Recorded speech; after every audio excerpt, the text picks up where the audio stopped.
Oi, pessoal!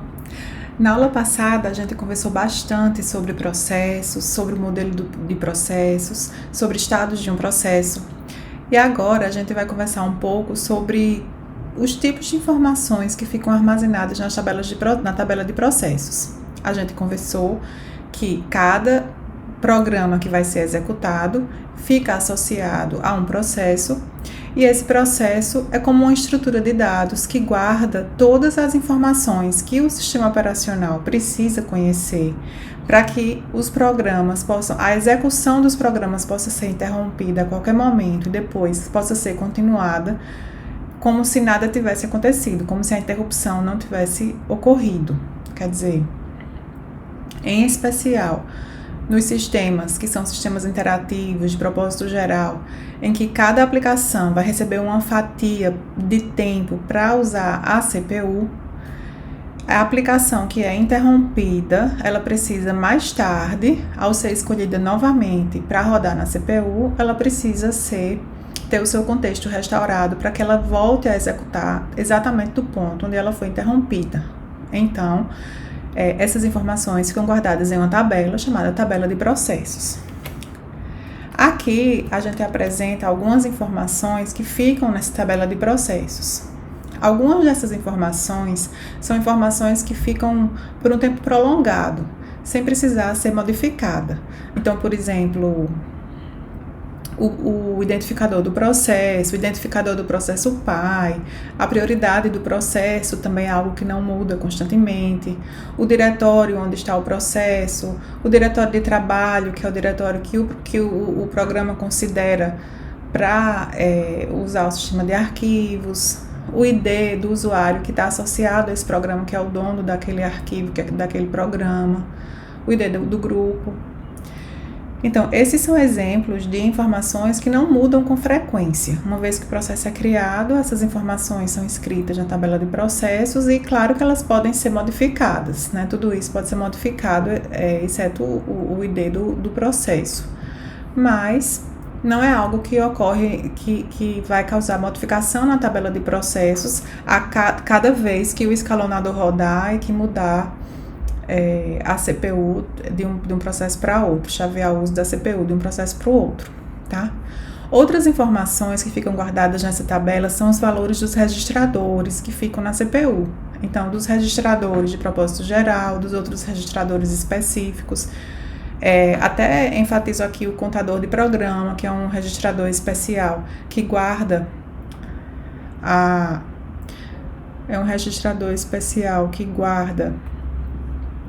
o endereço da próxima instrução naquele programa a ser executado. O PSW, palavra de estado, com vários bits de controle, incluindo o modo de funcionamento da CPU, se é modo kernel, modo núcleo, tá? Ponteiro de pilha, da pilha de execução, o estado do processo, né? O estado do processo foi o que a gente conversou na aula passada, aqueles estados pronto, rodando, bloqueado, tá? Em relação ao tempo de CPU que o processo já obteve, então isso é uma informação que pode ser usada até para contabilidade do uso de CPU. Outras informações são relacionadas à memória, ao uso da memória principal, tá? Quando um programa vai para a memória principal, ele fica ordenado em trechos, em pedaços que têm um significado, um certo significado. Então, tem um pedaço de texto, que é o código do programa, aquele código que não vai mudar. Tem uma parte da imagem daquele processo que vão ser de dados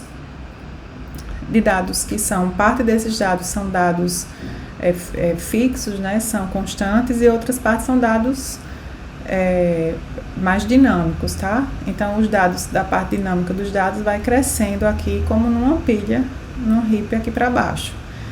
E a execução, o programa também fica associado a uma pilha de execução, né, de forma que quando uma rotina é chamada, isso vai sendo empilhado nessa rotina, e quando essa rotina termina, vai sendo desempilhado para que esse fluxo de execução do programa flua corretamente, né? Então, existe uma imagem parecida com essa, assim, que vai ficar na memória. Segue-se uma abordagem mais ou menos assim, e aí o processo precisa de informações que indiquem o endereço de memória de cada segmento desse, né? Vamos chamar de segmento, mas nem sempre a gente chama segmento, tá? De cada segmento desse. Além disso, pode guardar informações relacionadas à entrada e saída, em especial descritores de arquivos abertos. Na verdade, aqui são como handlers, como descritores de arquivos abertos, mas também descritores para conexões de rede, que também são dispositivos de entrada e saída que podem ser acessados pelo processo, tá?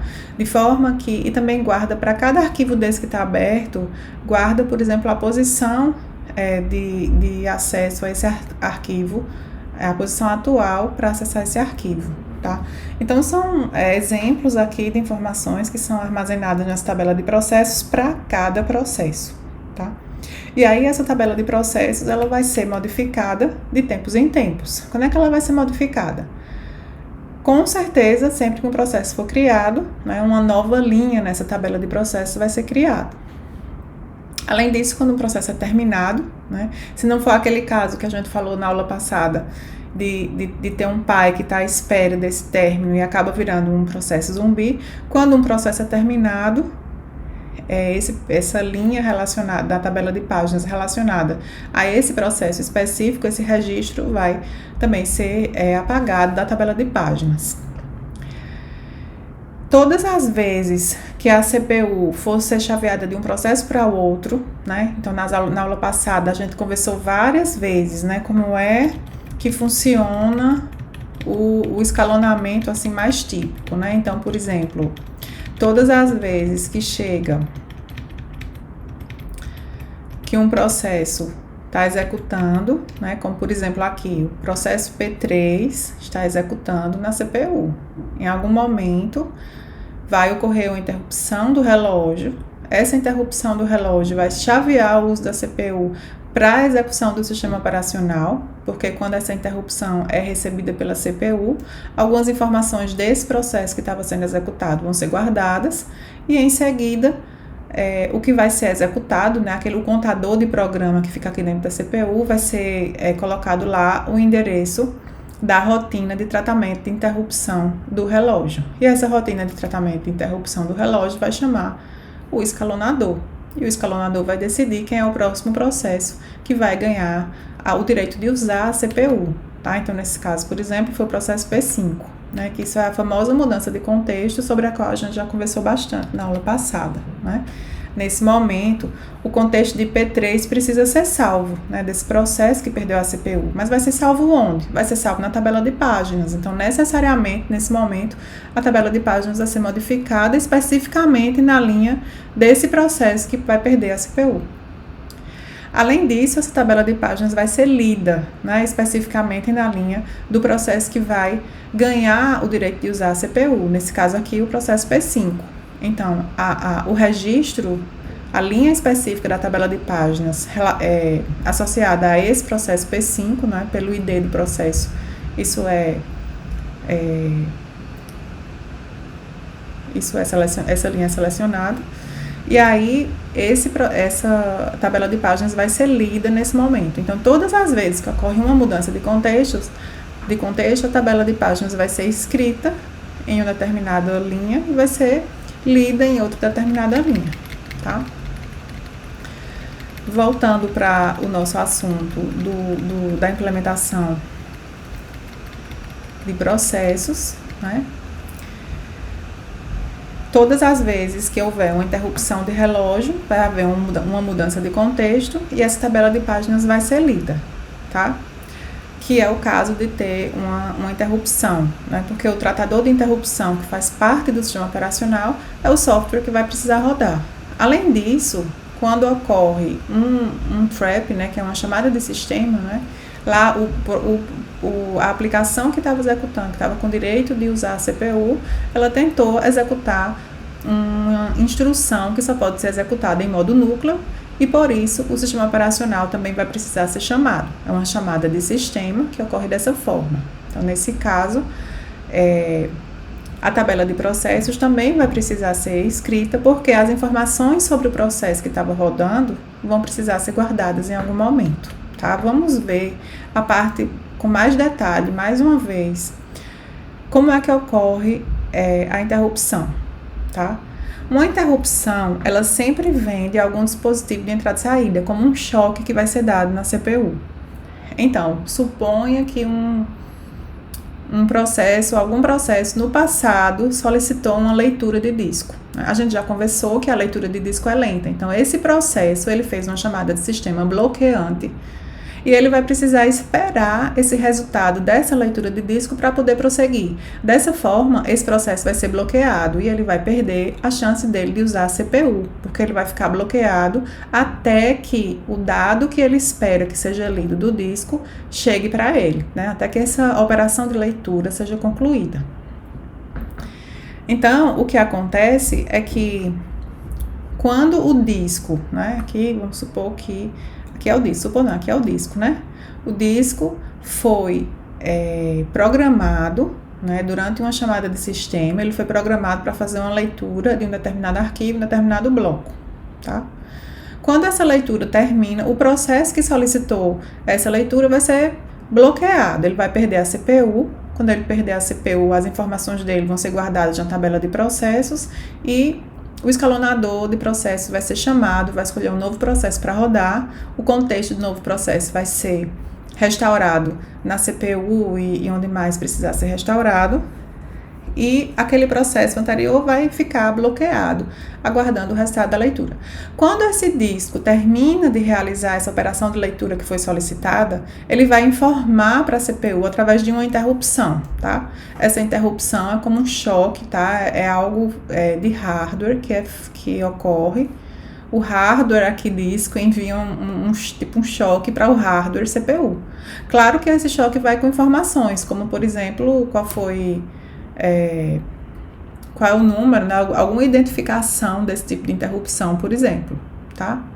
Quando essa CPU, aqui dentro da CPU, vai ter um pedaço do hardware que fica responsável por receber esses choques. E no momento adequado, né, de acordo com a programação do hardware, essa CPU vai aceitar receber aquela interrupção. Quando essa interrupção é aceita pela CPU, o programa que estava rodando aqui, né, algum programa estava sendo executado aqui.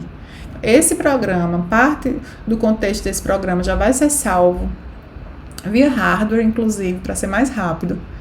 E esse contador de programa aqui, que é o endereço da próxima instrução, ele vai ser colocado aqui, um endereço, na verdade, de um tratador de interrupções, tá? Numa área específica da memória vai existir um vetor chamado de vetor de interrupções, em que o índice, provavelmente uma opção aqui, o índice, o número que vem aqui da interrupção já serve de índice aqui nesse vetor, e através desse vetor a gente consegue o endereço da rotina que sabe tratar esse tipo de interrupção, quer dizer, da rotina que o sistema operacional deve executar para tratar esse tipo de execução, esse tipo de interrupção. E aí, esse endereço vai vir aqui para o PC, para essa rotina de interrupção ser realizada. Depois que a rotina de interrupção ela é completamente terminada, né? Nesse caso aqui do disco, o que ela vai fazer? Ela vai identificar o processo que estava bloqueado por conta desse pedido que foi feito ao disco e vai marcar esse processo agora como um processo pronto. Em seguida, tá? Isso aí vai depender do sistema operacional, mas uma opção é sempre chamar o escalonador de processos. Nesse caso, antes de chamar o escalonador de processos, outras informações que não foram armazenadas ainda aqui do processo que estava rodando antes dessa interrupção ocorrer precisam ser guardadas na tabela de páginas.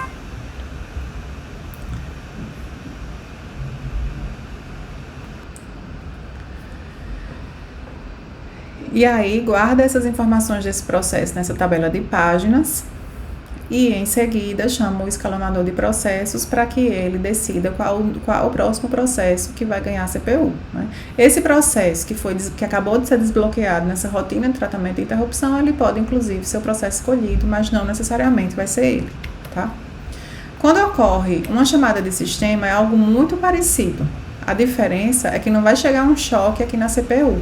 A diferença é que a CPU, a próxima instrução do programa que está rodando é uma instrução que só pode ser executada em modo núcleo. E aqui no PSW, né, que é um registrador específico em uma das funções dele é indicar qual é o modo de operação da CPU, o PSW vai estar indicando que esse processo que está aqui, que ganhou a CPU, está rodando, é um processo do usuário, então vai rodar em modo usuário. Tá? Não é uma rotina do sistema operacional. Sendo um processo do usuário, vai rodar em modo usuário. E sendo um processo que roda em modo usuário, não tem acesso a todas as instruções daquela plataforma de hardware. Então, nesse caso, quando a CPU aqui decodifica essa instrução e verifica que essa instrução, que precisa ser a próxima instrução que vai ser executada, é uma instrução que só pode ser executada em modo hardware, o que vai acontecer é um erro que a gente chama de trap. E aí, da mesma forma, parte aqui desse contexto já é guardado em um lugar específico pelo próprio hardware para ser rápido, e mais uma vez em um lugar determinado na memória vai estar um vetor, que agora é um vetor de tratamento de chamada de sistemas, de chamadas de sistema. E aí, nesse caso, a chamada de sistema aqui que foi solicitada depende do comando, né, da instrução que tentou ser executada, né? Pode ser operação, qualquer operação de entrada e saída, né? São os exemplos mais comuns que a gente tem desse tipo de chamada de sistema. E aí, com base nessa instrução, vai ser localizado aqui o tratador de chamada de sistema específico dentro desse vetor, e aí esse endereço desse tratador, né, de chamada de sistema vai vir aqui como para ser o próximo comando a ser executado. E aí esse tratamento é realizado. Nesse caso, se fosse uma leitura de disco, o que ocorreria é que a instrução seria executada, né? No caso, é uma chamada de sistema bloqueante. Então, o que significa executar uma instrução read, por exemplo, ou uma instrução write em um dispositivo de entrada e saída? Significa que o driver daquele dispositivo vai ser acessado, né? Vai solicitar o sistema operacional através do driver daquele dispositivo específico, vai programar uma controladora que tem todos os dispositivos, né? Tem um chip, como se fosse um mini computador em todos os dispositivos, e aí nesse mini computador que aceita algumas instruções e o driver do dispositivo sabe como programar esse mini computador que tem nos dispositivos, esse driver vai programar esse disco para realizar aquela instrução que foi solicitada aqui, né? Só que agora em modo núcleo, porque agora é o sistema operacional que está rodando. Claro que antes de fazer isso, ele vai precisar checar se esse usuário, por exemplo, tem direito, que está rodando esse processo, e tem direito de acessar esse arquivo, por exemplo, né? E aí vai solicitar, programar essa controladora de disco para isso, tá? Como essa é uma chamada de sistema que pode demorar a ser concluída, porque não é nem a chamada de sistema, é essa programação que é feita no disco pode demorar a ser concluída, né, porque o disco tem uma velocidade de operação muito mais lenta do que a CPU, por exemplo. Então, como isso pode demorar um pouco, esse processo que fez essa chamada de sistema, ele vai perder a CPU. Então, uma vez que o disco foi programado através do driver para executar essa operação que foi solicitada, o contexto desse processo que estava rodando anteriormente vai ser todo guardado novamente na tabela de processos, tá? Na tabela de processos do sistema operacional. E o escalonador, esse processo, o estado dele, né? Quando for armazenar na tabela de processos, esse processo que fez essa chamada de sistema, ele vai passar para o estado bloqueado, né? Ele só vai desbloquear quando o disco mandar uma interrupção aqui, dizendo que concluiu, que foi o que a gente viu agora há pouco, antes de chegar aqui nesse slide. E aí, os dados desse processo vão ser armazenados na tabela de processos. E o escalonador de processos vai ser chamado para decidir quem é o próximo processo que vai ter o direito de usar a CPU. Então, em geral, quando ocorre chamada de sistema, interrupção, o tratamento de interrupção, né, muito constantemente chama-se o escalonador de processos para decidir quem é o próximo processo que vai rodar, tá? Uma pergunta que eu faço para vocês: um processo pode ser interrompido milhares de vezes durante sua execução, mas a ideia fundamental é que após cada interrupção, o processo retorne precisamente para o mesmo estado em que se encontrava antes de ser interrompido. Esta tarefa é realizada em uma ação conjunta entre hardware e sistema operacional e é totalmente transparente para os processos dos usuários. Isso é verdadeiro ou isso é falso? Vocês podem pausar para pensar, tá? Porque eu já vou responder. Isso é verdadeiro, não é isso que a gente acabou de ver, e é isso que a gente vem discutindo em todas essas aulas últimas, quando a gente está falando sobre processo, que é exatamente essa abstração de processo, que guarda essas informações sobre o contexto, né, sobre aquela instância específica de execução de uma aplicação. É esse processo que permite que essa aplicação que estava rodando, que a execução dela seja interrompida, né, que outras aplicações possam ser executadas naquela CPU e depois essa aplicação volte a ser executada exatamente do ponto onde parou.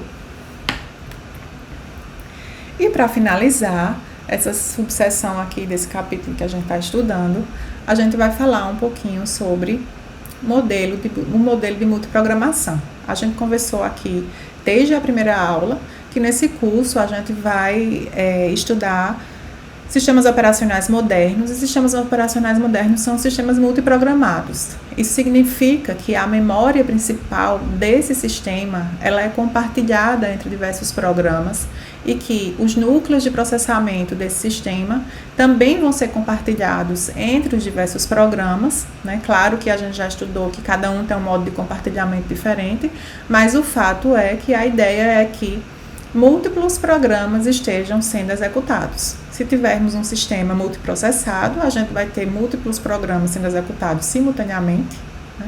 E se a gente tiver apenas um sistema monoprocessado, a gente vai ter um único programa, mas que vai dar a ideia de pseudoparalelismo, que é essa ideia de que os vários programas vão estar executando ao mesmo tempo, mas que de forma falsa, porque o que a gente sabe é que a CPU está sendo chaveada muito rapidamente na execução de um programa e de outro, de forma que ao longo do tempo todos eles têm seu processamento, progridem, né, no processamento, dando essa sensação de que todos estão rodando ao mesmo tempo, tá? Então, a multiprogramação ela é muito importante para tornar o uso da CPU mais eficiente, tá? A CPU ela pode não ser usada o tempo todo, especificamente dependendo das operações de entrada e saída que os processos vão requerer. Então, processos que requerem muitas aplicações, muitas operações de entrada e saída, esses processos vão bloquear bastante. A gente viu que quando um processo vai realizar uma operação de entrada e saída, isso é uma chamada de sistema, isso é uma chamada de sistema bloqueante. E esse processo vai ficar bloqueado até que essa instrução seja concluída, né? Essa operação de entrada e saída seja concluída e a CPU seja interrompida para ser avisada que isso foi concluído. Então, os vários processos que estão rodando, cada um deles, em geral, é típico que todos os processos vão realizar alguma operação de entrada e saída. Alguns processos vão realizar operações de entrada e saída numa proporção grande, né, numa maior quantidade, tá? Então, tem um pouco de processamento e já vai realizar alguma operação de entrada e saída. E outros processos têm um percentual menor do tempo em que ele fica esperando por operações de entrada e saída, tá? São processos que processam por um bom tempo e só então realizam algum pedido de uma operação de entrada e saída, tá? Esses processos a gente costuma chamar os que realizam muita entrada e saída, né? As operações de entrada e saída ocorrem de forma mais intensa do que operações que usam simplesmente o processador, tá? Esses processos a gente chama de I/O limitados por entrada e saída, I/O bound, e os processos que estão no espectro de fazer menos operações de entrada e saída e muito mais processamento, a gente chama eles de limitados por CPU ou CPU bounded, certo? Então, existe um espectro aí para as aplicações, né? Não são apenas processos que ou só ficam pedindo operação de entrada e saída e no outro lado do espectro aqueles que não realizam nenhuma operação de entrada e saída e só realizam processamento, né? Claro que existe um espectro aí e cada processo, na verdade, vai passar uma fração do seu tempo esperando a operação de entrada e saída. E aí as aplicações que são mais intensivas no sentido de ter mais entrada e saída, né, são limitadas por entrada e saída, a fração do tempo que essas aplicações, que esses programas ficam esperando pelas operações de entrada e saída vai ser bem maior do que a fração do tempo que os programas que são limitados por CPU ficam esperando por operações de entrada e saída, tá? Se a gente tem um único processo executando, tá? Só tem um processo pronto, quer dizer, não é nem só um processo pronto, eu tenho um sistema, tá? Vamos abstrair todos os processos do sistema operacional, não vamos pensar nele, vamos pensar no processo do usuário. O usuário só quer rodar um único programa, certo? E esse programa, ele passa a metade do tempo realizando operações de entrada e saída, tá? Se esse programa roda por 1 hora, então meia hora é solicitando operações de entrada e saída. Isso significa o quê? Isso significa que essa CPU, ela vai estar ociosa por 30 minutos cada vez que esse programa for o programa que vai ser executado, tá? Então, a ideia da multiprogramação é aumentar usar a CPU de forma mais eficiente, porque cada vez que a gente aumenta essa quantidade de processos que vai ser executado, a gente vai ver que a CPU vai ficar menos ociosa, porque sempre vai ter algum processo com algo a ser processado. Então, por exemplo, nesse exemplo bem simples que a gente estava vendo, só um programa, o usuário só quer rodar um programa. Então, a cada hora, né, que se passa, 30 minutos, aquela CPU vai ficar ociosa, né, no exemplo que a gente deu. Se a gente tiver esse mesmo programa para facilitar, só que agora a gente tem 2, né? O usuário quer rodar 2 instâncias desse programa, então tem 2 processos lá, tá? A chance dessa CPU ficar menos tempo ociosa do que 30 minutos é maior, né? Enquanto um processo está esperando por entrada e saída, o outro está executando algum processamento, tá? Claro que em algum momento, na prática, os 2 podem estar em algum momento esperando por entrada e saída.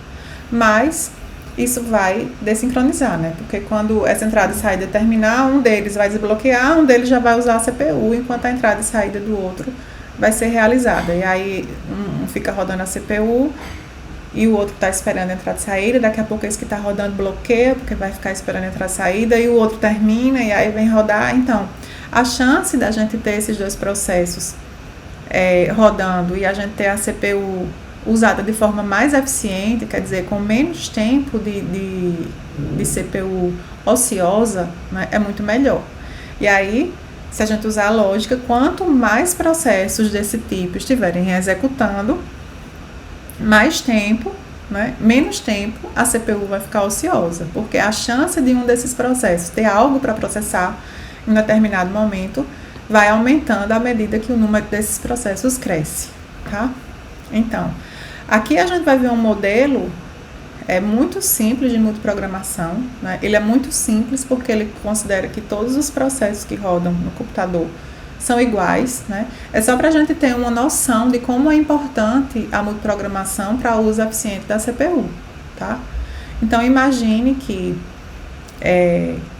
P é a probabilidade, como a gente já falou aqui, é a probabilidade, tá? É a fração do tempo que o processo espera por entrada e saída, tá? Se a gente tiver N processos rodando, tá? Esse N é uma variável que a gente vai estudar já através de um gráfico.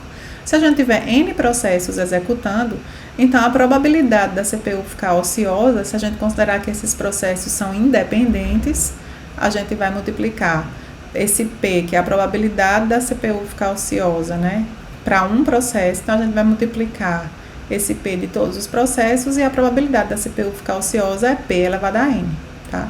Como P é uma probabilidade, é um número entre 0 e 1, um número entre 0 e 1 multiplicado por ele mesmo, né? Quanto maior for esse N, então menor vai ser essa probabilidade da CPU ficar ociosa, tá? E aí, a taxa de utilização da CPU é dado por 1 menos N, né? Que é se a CPU for utilizada sempre, ela nunca fica ociosa, tá?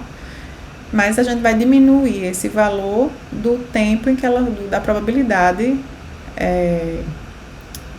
da CPU ficar ociosa, né? Então, essa taxa de utilização, né, seria 1, que era 100% de utilização, menos aquele percentual que a CPU não está sendo utilizada, que ela fica ociosa à espera de todos os processos estão à espera de entrada e saída, tá?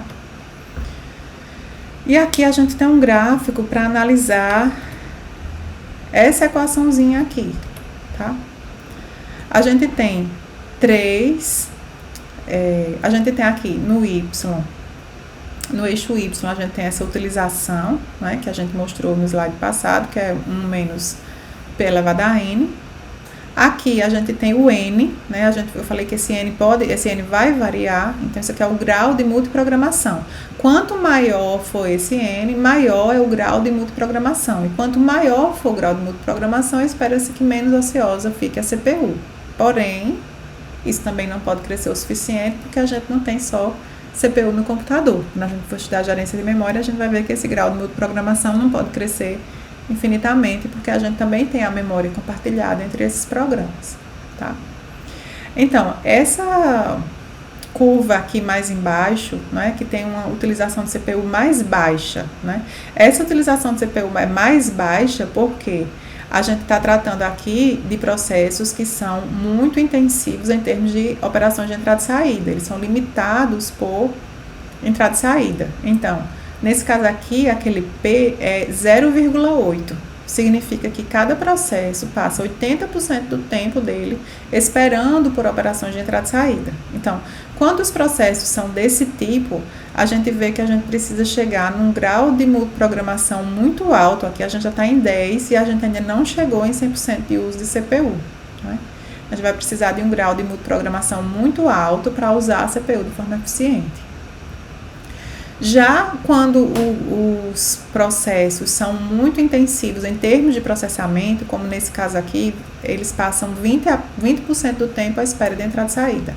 Então, nesse caso, mesmo com poucos processos, já se atinge rapidamente 100% de uso de CPU, né? Ou próximo disso, na verdade. E aqui, essa curva do meio é para um processo que nem é tão intenso em termos de entrada e saída, mas também não é tão intenso em termos de processamento, e aí ele fica aqui no meio do caminho, né? Ele precisa de um maior número, de um grau de multiprogramação maior para atingir utilizações mais elevadas, mas ele consegue atingir muito mais rapidamente do que essa curva aqui de quando os processos são muito intensivos em termos de entrada e saída, tá? Então era isso que eu tinha para conversar com vocês. E com isso a gente já terminou toda a seção 2.1 do nosso livro-texto, que é a 4ª edição do livro do Tannenbaum, tá? Até a próxima!